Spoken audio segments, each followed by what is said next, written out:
Tunji Babajide is a certified relationship and family therapist. He has practiced as an individual and couples therapist for over 15 years.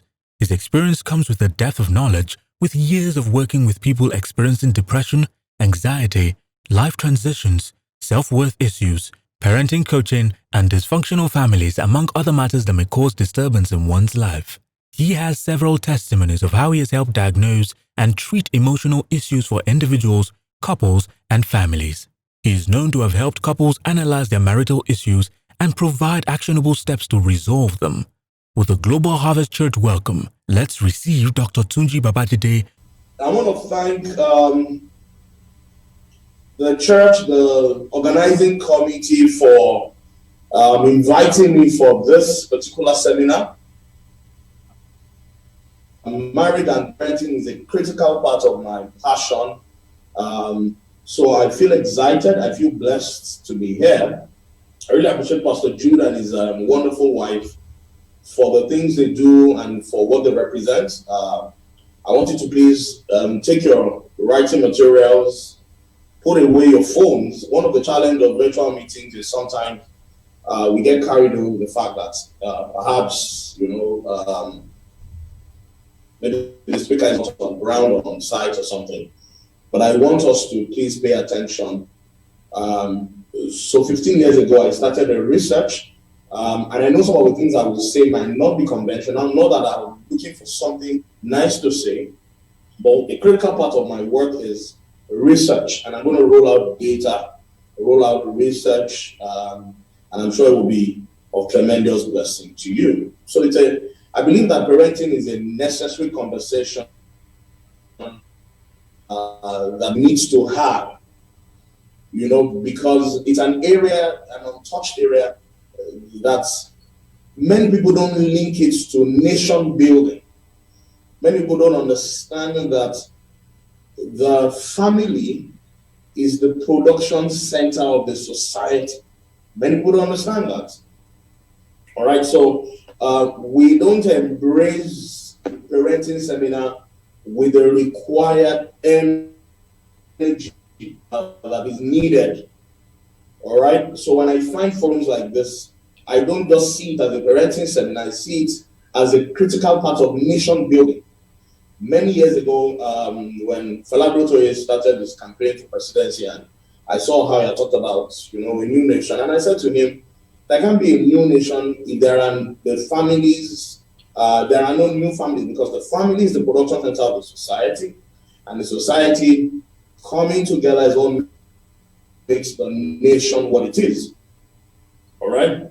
So let me start by saying that studies have shown that over 70% of parents never correct their children in their lifetime. They only punish. All right. So correction is totally different from punishment. Follow me. All right, because what is punishment? Punishment is the ability of the offended to offer the offender an equal experience of his own disappointment, his discomfort, and his own pain. Let me say that again. Punishment is the ability of the offended to offer the offender an equal experience of his own disappointment, his own pain, and his own discomfort. All right? So, the easier energy is punishment. You don't need formal training to know how to punish. So, there's no such thing that, I have a stubborn child. No, I say to people in parenting seminar, there are no stubborn children, there are only ignorant parents. All right? So first and foremost, punishment and correction are not the same thing. Correction has punishment in it, but punishment does not have correction in it. And I want you to follow me. So the goal of correction is to offer behavior governance so that the error does not reoccur. All right? Does not reoccur, rather. So a lot of people, like I said, never correct their children in their lifetime, they only punish. What we don't understand is when I ask people who taught you about parenting, they say, well, my father about parenting, my grandfather, I taught the grandfather about parenting. So we have unconsciously transferred, unguarded approach, or let me say a balanced approach to parenting, for 4 generations. Because what I found is we often use the carrot and the stick, approach in inflicting pain. Because when we inflict pain, the form of training that pain brings does not guarantee correction, it guarantees conditioning. So what has happened is that children who are conditioned often suffer relapse. All right, so I mean, people argue with me over this. I'm trying to remember the scripture now. The Bible says that.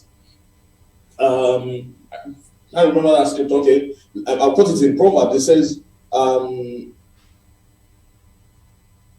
"Stubbornness is in the heart of a child, but the rod of correction, brings it out or solves it out, whatever it is."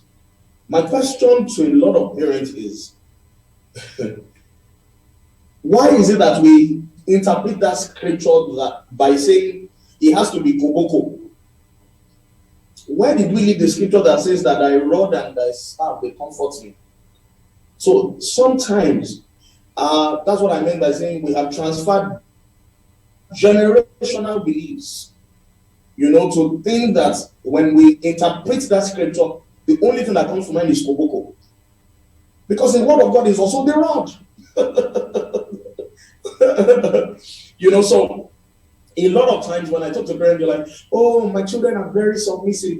No, your children are not submissive. If you do punishment, they're only subdued.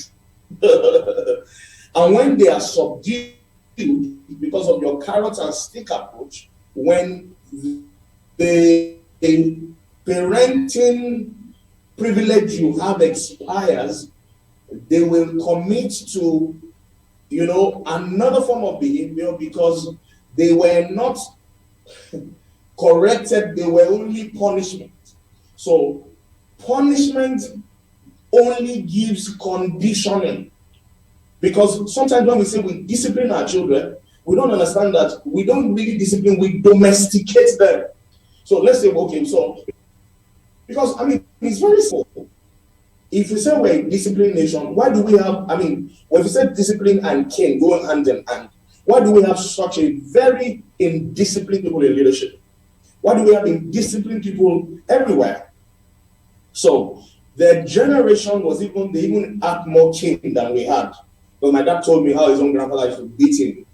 All right, my uncles who are younger told me how their grandfather used to beat them when they are wrong. So if caning is a form of correction, why hasn't it achieved the goal of discipline? Because we're very disciplined.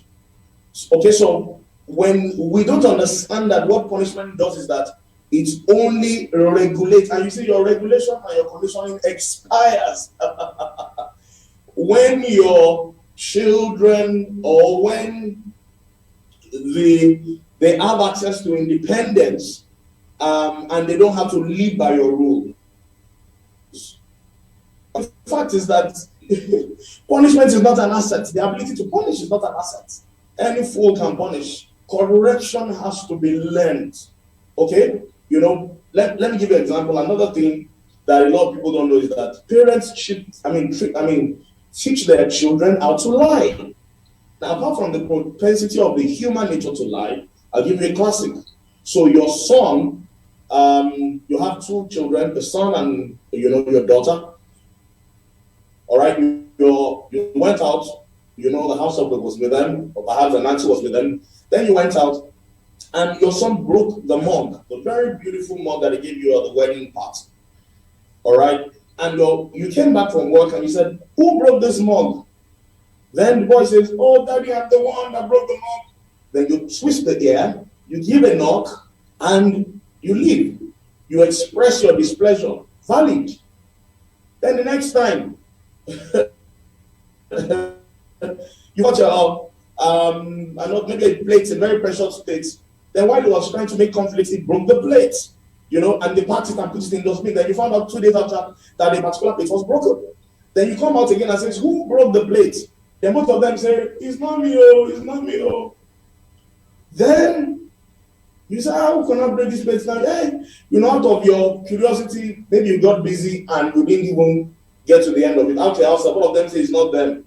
Then they think, oh, if I lie, there's peace. If I say the truth, there's trouble. I will continue lying.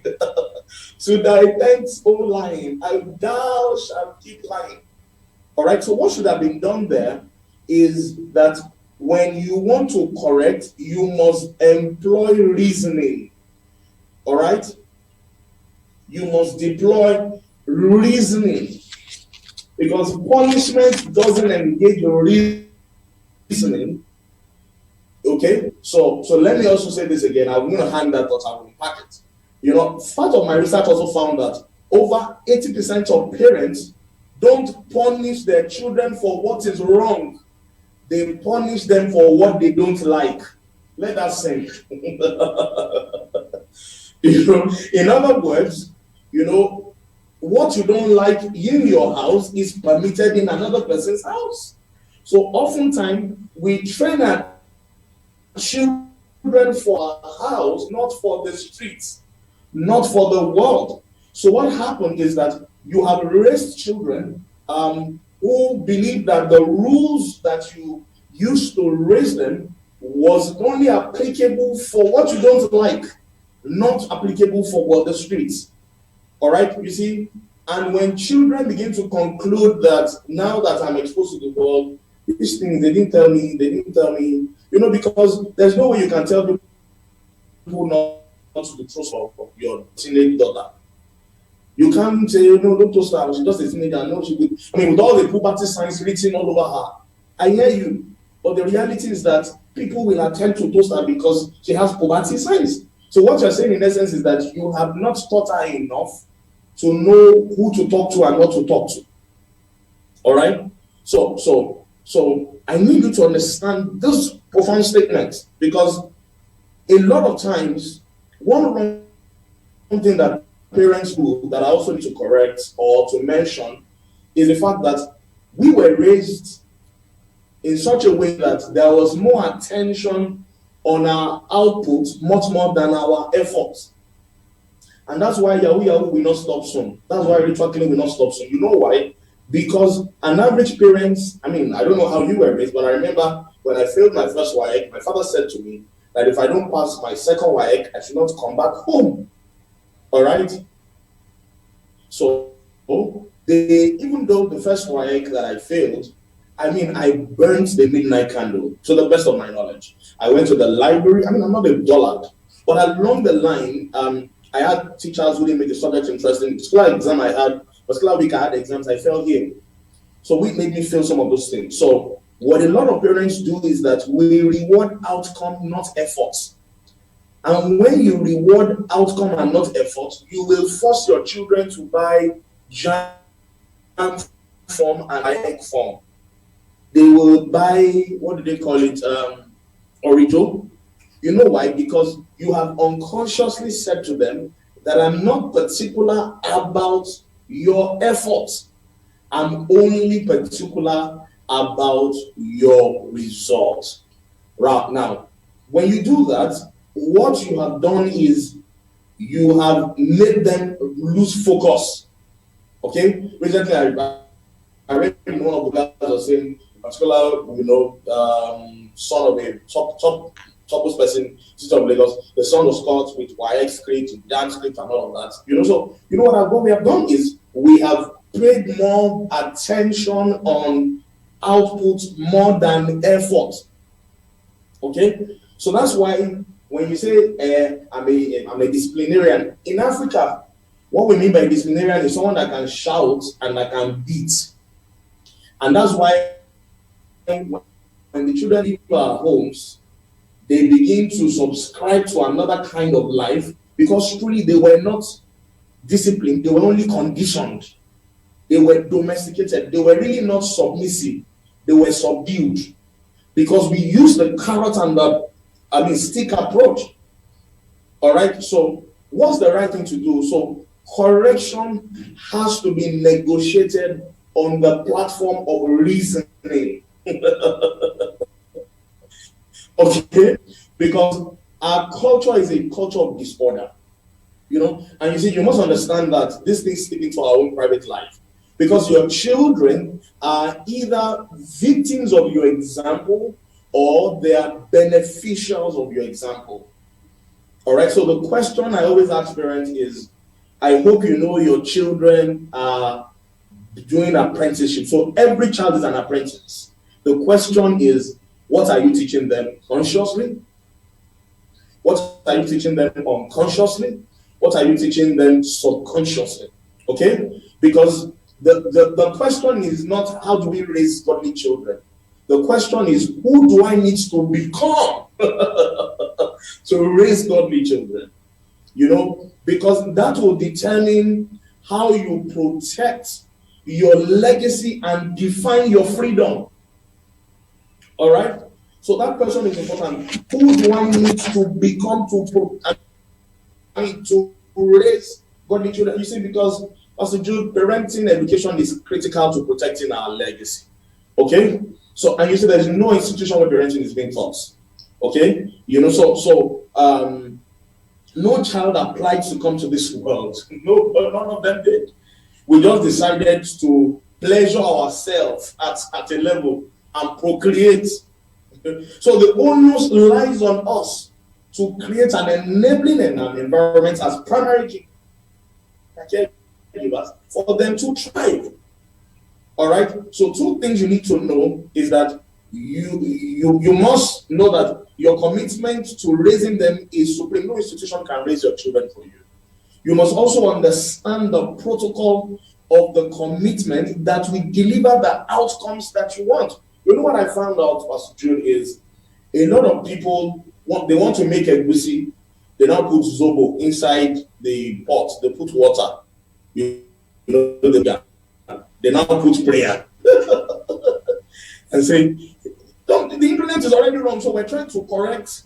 There is no prayer. I'm not even sure if Archbishop wakes up, he can turn zobo and sugar to vegetable. That's what we do in the Christian faith. Because there is a protocol of engagement for swimming. So I liken parenting to swimming. You see, once you decide to swim, you must commit to the protocol of swimming. No, but you must start the protocol of swimming by training and by alertness. Because you can't swim on your own terms. If you swim on your own terms, you will die on your own terms. All right?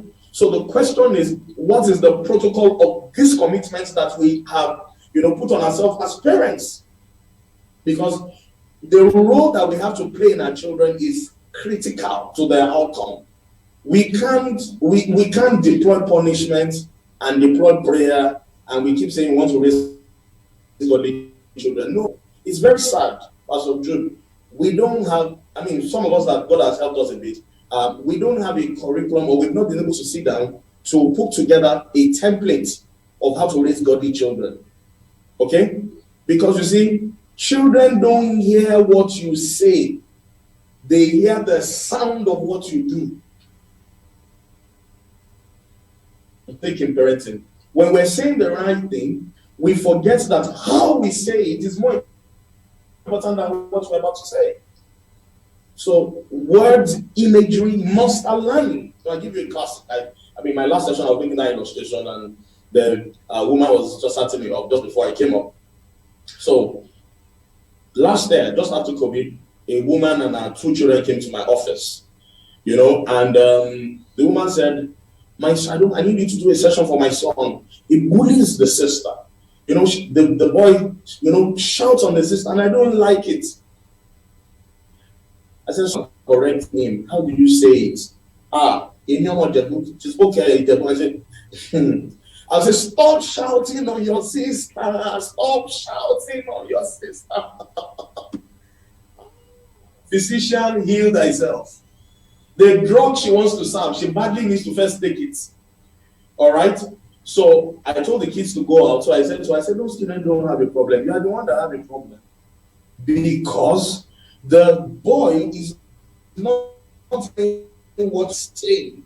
He's hearing the sound of what you are saying. So what you are saying to the boy is, keep shouting on your sister. Keep shouting. So when we're saying the right thing, we forget or we put more premium on what we're saying than how we're saying it. There's more premium. And you see, once you lose how to say it, children don't hear what you say. They hear the sound of what you do. So a lot of them that my son is stubborn. No, there are no stubborn children. They are only ignorant parents. Every child was born plain. All right? So I say to parents that much more than correcting the child, you have to correct yourself. Okay? Because we've taught them to lie, we have taught them to ignore effort. Because when we relegate effort and reward results, we're in their subconscious mind, we're messing up process. And you see, the reality of our time is a lot of children will still not turn out well. Because a lot of African parents, they never healed from childhood trauma. Because many of us know the kind of children we want to raise, but we don't know who we need to become to get the outcome that we desire. Oh my God, I'm having a good time. I also was having a good time too. Because you see, every system owner owns a script. Because you see, I said this to when I do parenting seminar. I'm presently doing one for a province on the island. I think my next one is in June the 12th. And what I say to them often is, your family must have a family vision. Your family must have a family mission. Your family must have core values. You must create a family education system. All right? Because what are the things that will guide the family education system is, who do you want our children to become? How do you want our children to think? Those are the questions. I mean, I sit on a few faculties where I lecture. And those are the things that guide curriculum for any faculty abroad. Sorry, not in Nigeria. Okay? Because if you don't question, who do you want your child to become? And you don't answer the question, how do you want them to think? Okay, I have 20 minutes more. Thank you. One of the things I found out is, we claim that we're disciplined. A lot of people say, oh, the American culture, they don't discipline their children. Excuse me, sir. Everything we're using, almost everything we're using now, they were created by the people that we say they are not disciplined. Mark Zuckerberg, US, look at Google, Microsoft. We were disciplined. We condition our children and we condition creativity out of them. All right? Because when Ecclesiastes said that I have seen princes walking on foot and men riding on, and servants riding on horses, the reality is, I wish I had, I was physical session, I practically put it to practice. What we're doing basically is, we are gloating that we're sons. So we're gloating over our position. I'm a child of God. But look at me as a father. I want to travel. I have a son. He's my son, first son. Then I have a servant. All right. But because my wife is pregnant and I need someone to drive, I have cars in the compound. When I'm traveling, who do I give the keys to? I'll give the keys to the servants. Because the son does not know how to drive. That's what happened to our world. So what is currently happening to us is, we're gloating over our position, which is right, but we haven't gotten the skill that transcends bread and butter Christianity. Where we begin to curate ideas, become idea shepherds. So an average person in church is not sharing testimony because of the fact that they have it. They're sharing it because sometimes, not everyone, of the people that don't have what they have. And And that who's the price. We begin to think that is a goal. The day I fly business class, the day I first class, done. Meanwhile, the servant is, scaling up his own skill and is asking, when will I be able to sit on the board of people that make planes? Ladies and gentlemen, I'm saying in essence that the parenting style that we have has made a lot of people, cut off creativity and innovation out of the children that we're chunking out. All right, so it's important to ask those questions. Who do we want our children to become? Do you want them to become people who will climb the career ladder, or you want them to become children that will own the ladder? There is a family education system that will guarantee that. Who do you want them to? How do you want them to think? Do you want them to think small, or you want them to think big, such that as they get jobs, they know they have to start their own business, and one of the things that happens to a lot of us is that we haven't healed from childhood trauma. And if you don't heal, you will traumatize the children that you are raising. Okay? So the memory of a lot of us is that the quality time we spend with our children, our mothers used to shout, and all of that. Because they punished us in the name of discipline, we have started deploying the same style of punishment. Because discipline is to groom, to instruct, to disciple. Let me before I forget, let me quickly mention the difference between the three. What is discipline? It's from the Greek word disciplinarian. It means to groom, to instruct, and to disciple. All right? What does it mean to domesticate? To domesticate means to clip wings, to put under, to make people feel subdued, not submissive. All right? So the question is, which one are you doing? Then punishment. Punishment is to avenge and inflict pain. All right? What's correction? Correction is to deploy reasoning, that will guarantee a pathway where behavior is changed. So many parents want to produce body children. What's the process? Some churches on the island, they're asking me to help them put together, repackage their marital, curriculum. And one major part that I give to one of them is we will spend more time on parenting. We'll do personality assessment and all of that. Then for me, I don't do counseling. I do therapy and coaching, because a lot of people don't heal from the excessive baggage they bring from their past. They dump it on the table. So you see people with bipolar disorder, personality disorder, and anointing does not heal trauma. It's therapy that heals trauma. So as I begin to round up, questions I want to ask parents that are seated there. Who taught you parenting?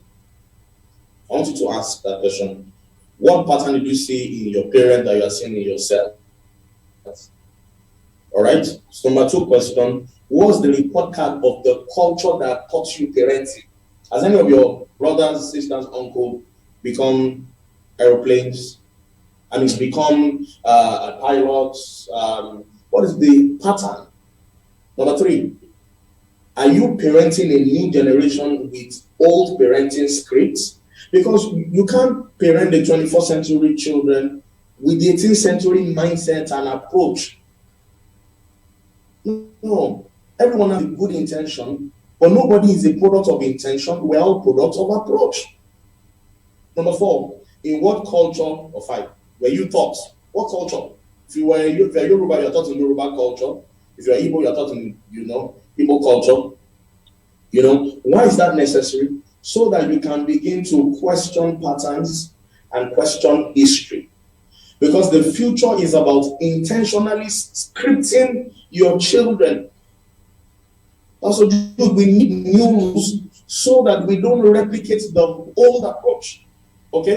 Because you see, every child is at the mercy of the handling of the operating system of the handler, every child. All right, and if the handler is dysfunctional, the handler will reproduce dysfunctional children. Very sad. Teachers in the house, using this to hit you, but some of you were not healed. So many teachers are messed up with the esteem of their students because they don't also know better. All right? Because we have installed softwares that those children have no reason to, hack in them. So question I need to also ask you is, what are the beliefs that you have about parenting? Belief shapes our actions. All right? As I begin to round up, let me find parenting, then I'll talk about the roles and what we need to do at different age. So who is a parent? If you're writing, you need to write this down. A parent is someone with the ability to identify the arrow in his quiver, who intentionally groom and shoot the arrow in a way that solves the problem it was designed to solve. Shall I come again? A parent is someone who has the ability to identify the arrow in his quiver, who intentionally grooms and scripts such that he will shoot the arrow intentionally in a way that constantly solves the problem it was designed to solve. So every parent has three responsibilities: to help children discover themselves, develop themselves, and deploy themselves.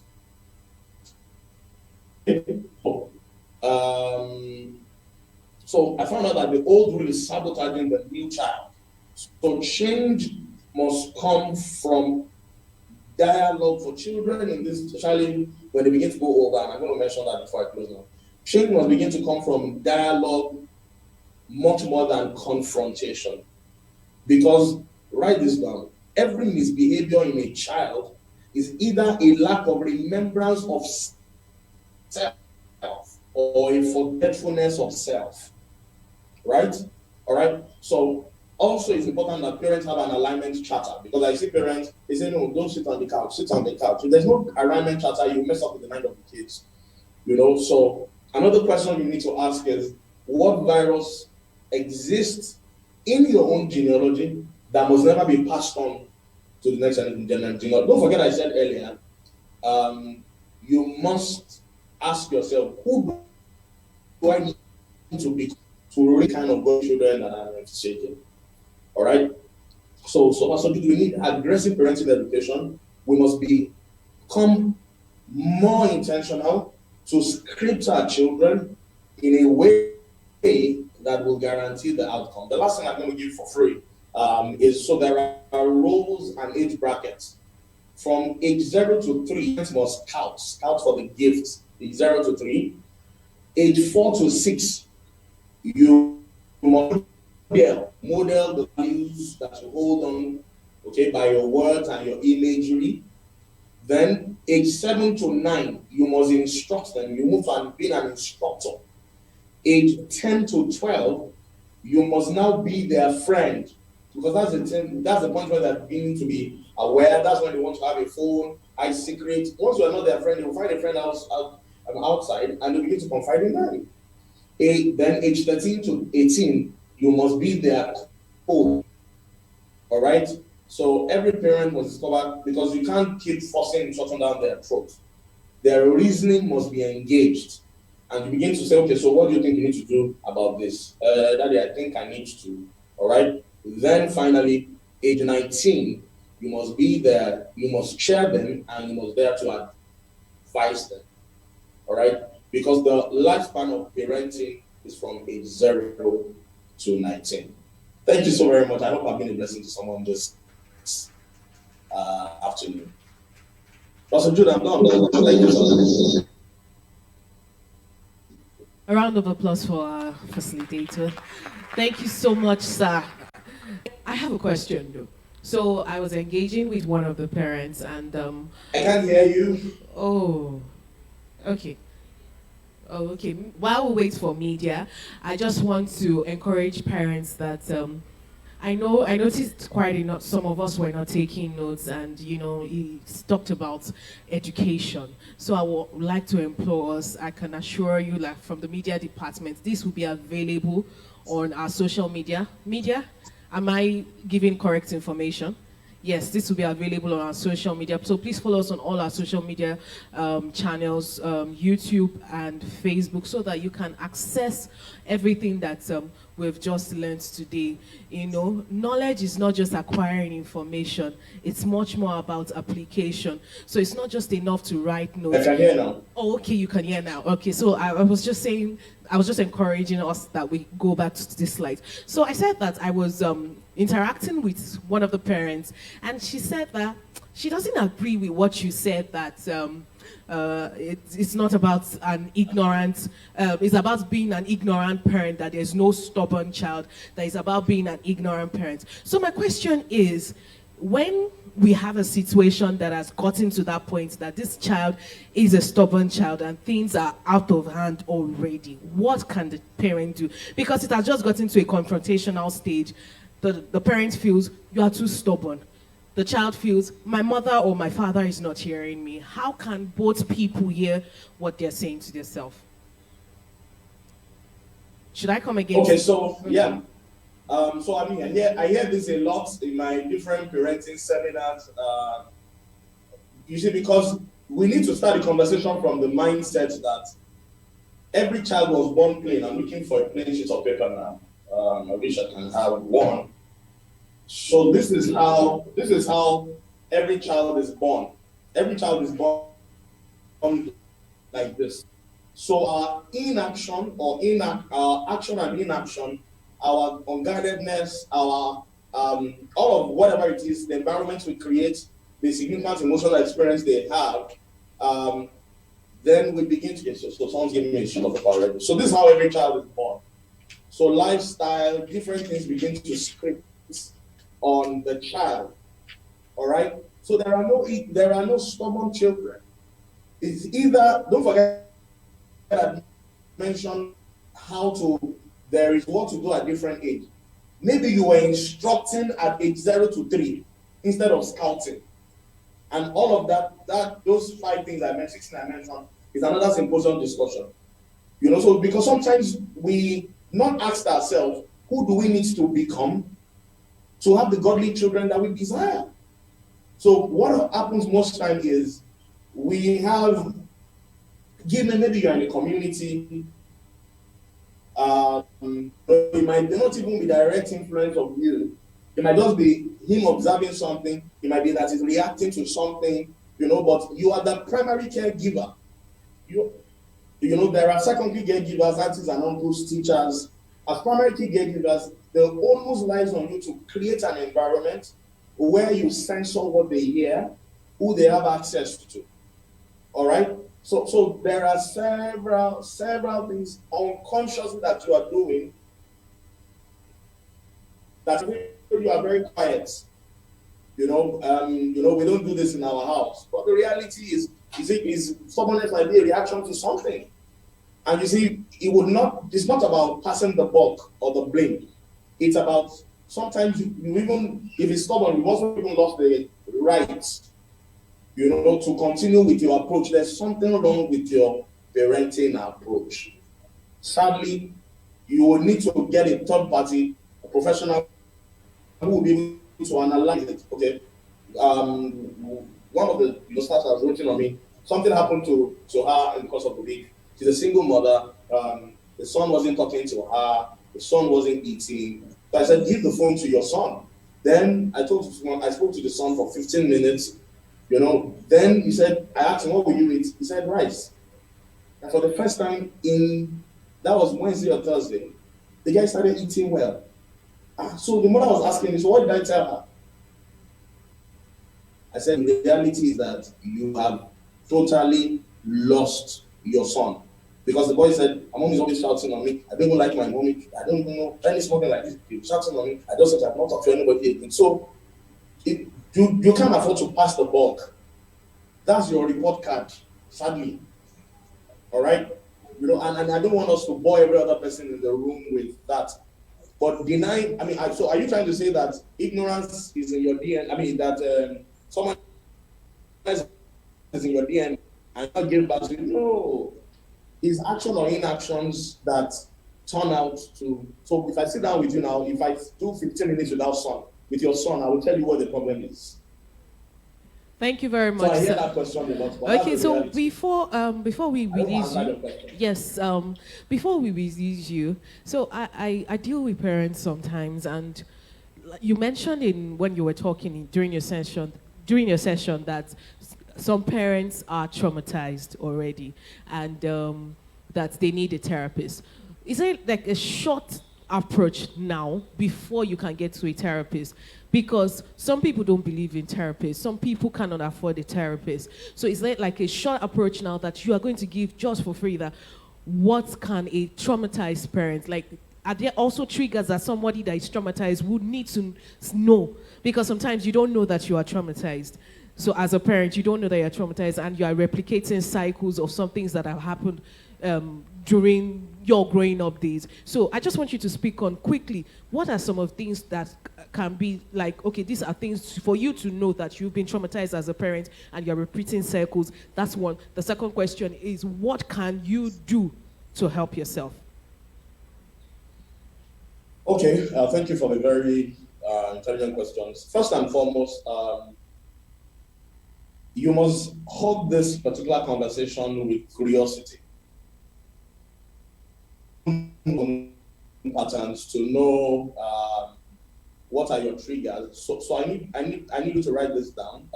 You are happy when your values are validated. You are sad when your values are violated. All right. So a lot of the things that has happened to us that has caused us trauma is because of the significant emotional experience that we had growing up.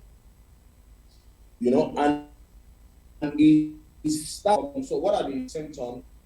Part of it is shouting. All right, because on my Instagram page a few days ago, a particular celebrity was yapping on Instablog, was yapping his colleagues to say they like attention and all of that.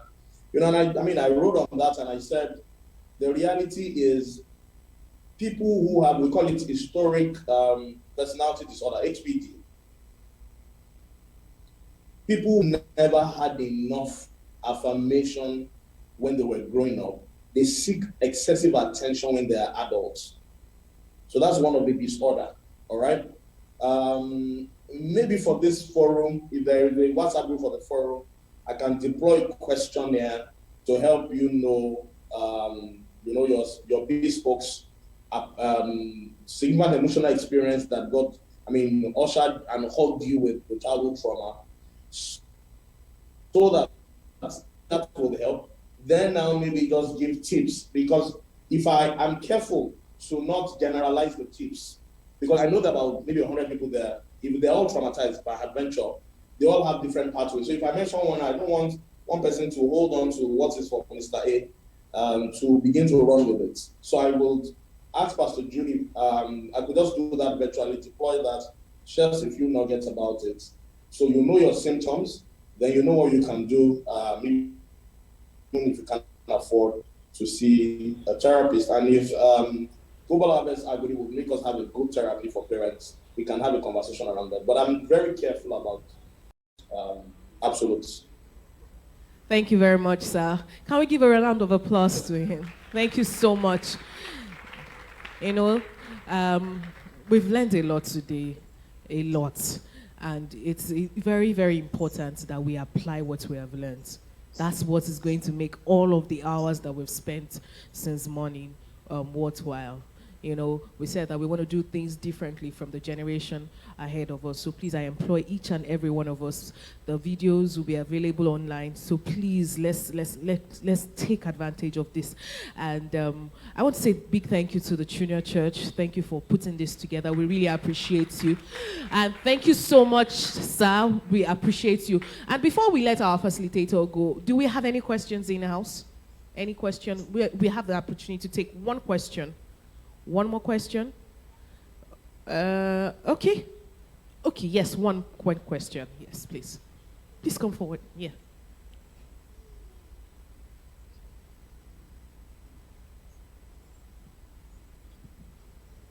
I should look at the game. Thank you.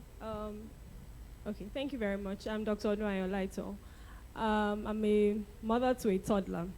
When you were talking about the stubborn child, I've always felt that children were blank, like tabula rasa, until we instill our values in them. But I feel my daughter came with a shock. When I went for winning class and we're told that, oh, children will love pap, will make these things for them, I had it like, okay, she would love it. But I was surprised that a 6-month-old could refuse everything I tried. I was told that babies would love this, they would love that, but I was totally shocked that she refused. Until date, she's very picky with food. And I feel that sometimes it's from the genes she must have inherited. So if we say that it's not, children are blank, but I feel that they still come with a baggage of our genes, and that we really they throw us off balance. And I'm wondering, how can I really deal with it? I'm trying not to see that she's a stubborn child. I'm trying to be open, but I still feel a bit shocked that a child can actually be so resolute as to what she wants at a very young age. How do I deal with this? Thank you. I mean, thank you for that brilliant question. So once the photos and the sperm begin to form, the genes of both parties, have their input in the outcome of the child. All right. So that's why I said it's important we need to review our curriculums about counseling for marriage, because when you know your history, you know what is to be expected. All right. So that's why I said it's 0 to 3. You are scouting, you are watching. What traits am I seeing? Is what you find there that you now need to begin to intentionally model to correct from age 4 to 6. All right. So gene is not. So for the stubbornness, I will talk about stubbornness and this one also.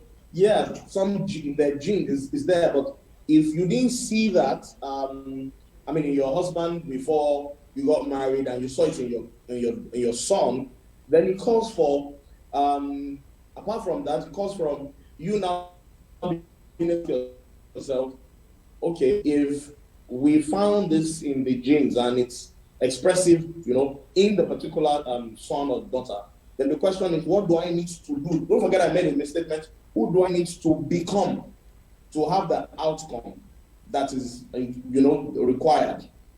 And it's like I said, the scouting, the modeling, the instructing, the befriending, the coaching, and being the cheerleader is another, if I'm going to unpack it, is another 3 hours.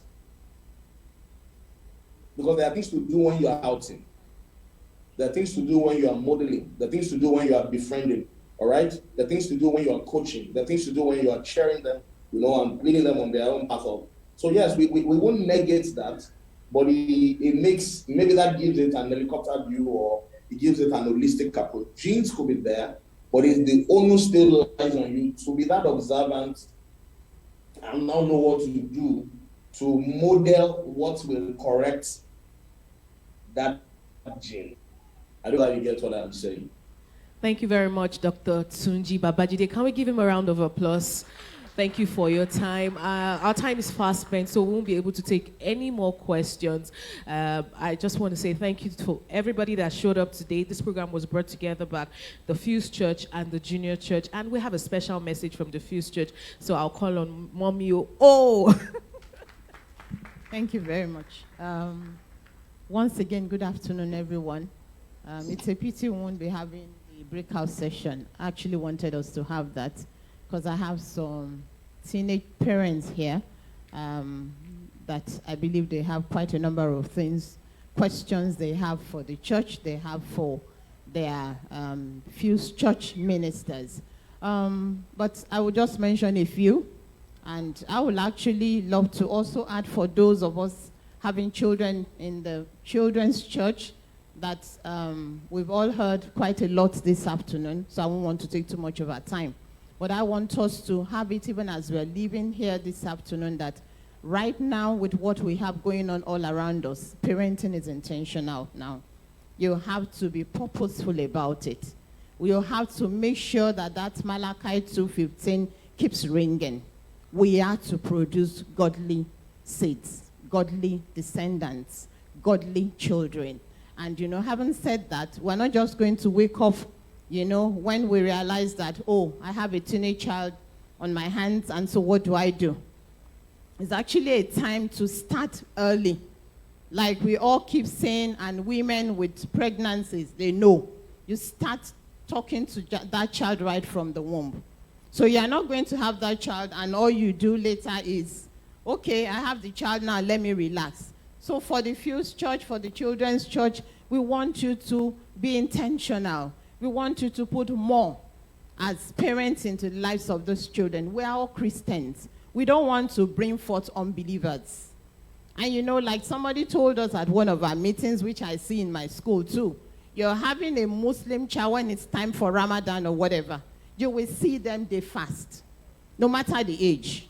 You are telling a child of maybe probably 5 years old saying, oh, it's 12 o'clock, it's okay, you can break and join lunch. They will tell you no, until I get home. And getting home doesn't mean at 2 or 3. That means until they break, I don't know the time, maybe 6. But we parents, Christian parents will rub their heads, it's okay. You will be sick. You can faint in class. You understand? And so we are not passing anything across to them. All we are doing is let them come to church. I want to tell us that it's not about church alone. They come in on Sundays and they spend how many minutes with us? How many hours? 2 hours? Maximum 3. For the rest of the week, what do we do? So whatever we are doing, we want, we started something from the Children's Church, and I know Sister Kenny will talk about that later.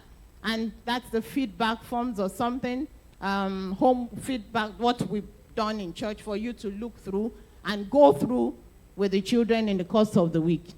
By the time we try and review that, we discover that majority of the children, they don't even look at them. And we put them on the parents' platform and nobody's really. So it was really more or less like a waste of time. We put it on hold now, waiting to have this parents' forum today and talk about it. That is not just there. When you are not putting things in them spiritually, they have other people putting things in them outside. The devil is even putting things in them. I met a girl last week, and she was into drugs. Thank God she's okay now. When I asked her, by the time she told me all the things she did, I asked her, where did you get this from? Who was that friend that put this into you? And she just said, she's a pastor's daughter, for your information. And she just said, something just dropped it in my spirit to try drugs. And I just started. And she was wild. So what exactly are we saying? As parents this afternoon, please, when you are bringing them to church, bring them to church with their Bibles. It's so bad that the little ones, all they do is they just pick their bags and put biscuit in it.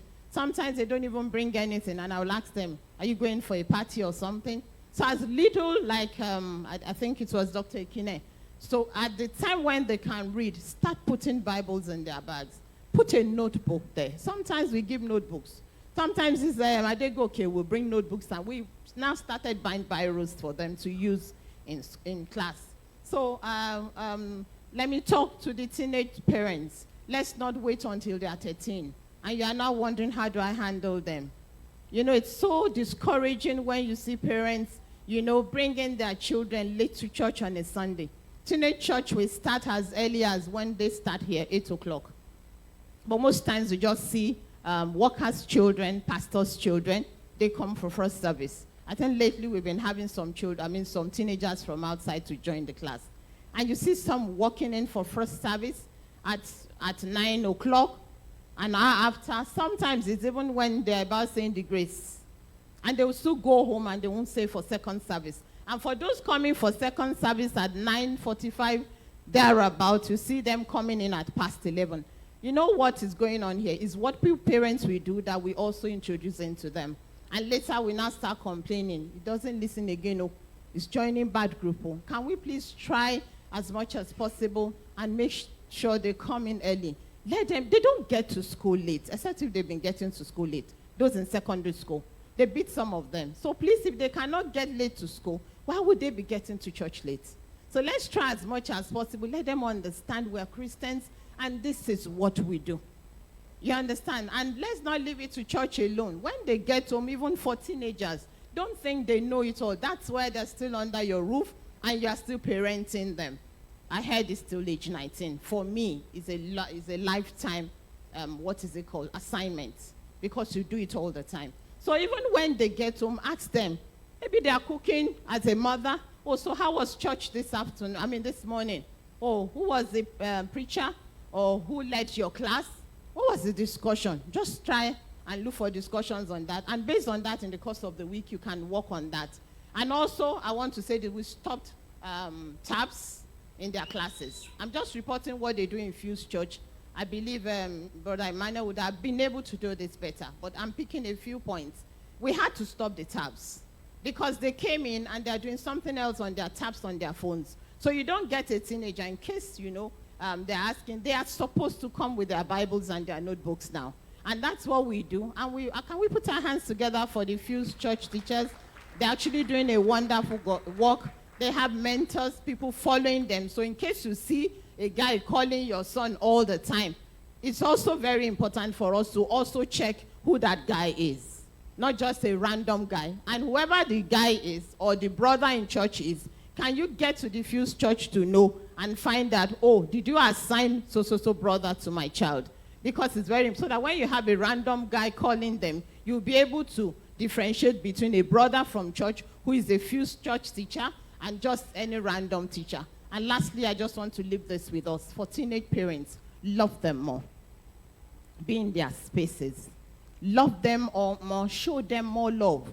Even when they're stubborn, show them love. You'll be able to reach that child. Some of them, they're not being shown love. So you see a lot of reactions in them, negative ones. So let's try as much as possible, show them love, relate with them, go into their spaces, get into their room with that to get to know what exactly they are doing.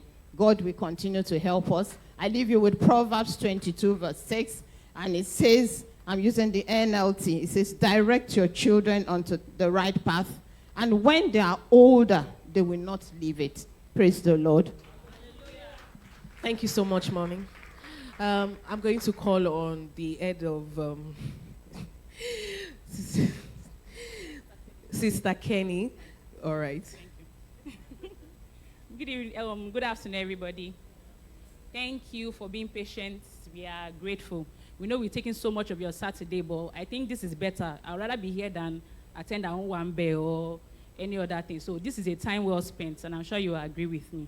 So before we go, I just want to mention a few things from the Children's Church, the way we can partner with us to make sure that these children are growing up spiritually. So I'll just mention a few things. For example, I think for people in the preschool, we are looking at them like they are still babies. What they need is Capri Sun and just the snacks to church, and they are good. I think like Dr. Ekine said, as long as you know that your child can read, then they can also read the Bible. A child is not too young to say, okay, buy a Bible for this child. Be like, our sister has a Bible, they will share it together. No, let your child, as long as they can read in school, they can read the Bible. You have the easy to read version. You have different versions that are so easy. You have the ones that have pictures in it that when a 4-year-old picks it up, they will get interested in. You don't have to buy them all the tiny letterings. There are a lot of Bibles now that are age appropriate. So we just want to mention, we don't like when our children come and then we ask you, where is your Bible? I don't have. Where is your pen? Where is your notebook? I don't have. But when you open the bag, you can see like 5 different varieties of juice. And you can see some biscuits, and then you're wondering, this is not a daycare session. This is not a daycare session. It's not a place where you just bring the children. I'm in church, I want to listen to Pastor Jude, and then you just drop them there. Like, once I'm done, I'll pick them up. We want to impact them as well. So please help us. Let them have their Bibles, their notebooks, and their pen. I think Mommy mentioned it earlier. As much as possible, we always try to give them pen for people that don't have it. But I feel like it's, aside for what is right, I feel like it creates a sense of responsibility when the child is accountable for, okay, this is my pen, it must not go missing. This is my Bible, I have to keep it. And then some people will say, yesterday I was in my Bible, I left it on the table. I forgot to bring it. And then You know, these things is, let them know, okay, where's your Bible? Have you put your Bible in your bag? Especially you are reminding them about the snacks, remind them about the Bible. Then one thing we noticed is for the younger ones, I know it's not easy being in church. Some of them come from first service to the end of second service and they are tired, I understand. But for when you are coming to church, even though you are maybe in a hurry to leave the house, once you get to the church, try to make sure your child takes something. I think it was Dr. Ekne that mentioned it about let your child take something in the morning, it gets them ready. Because a child that comes to church that has not eaten, there's nothing you will say that child will listen.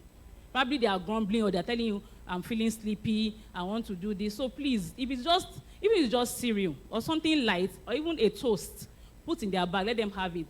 Because I think they always get distracted when they come to church and they're trying to nibble on their bread inside their bag. They're not even listening to you and you're wondering, why are you eating? And they say, I did not eat this morning. And I can't stop a child that is hungry from eating.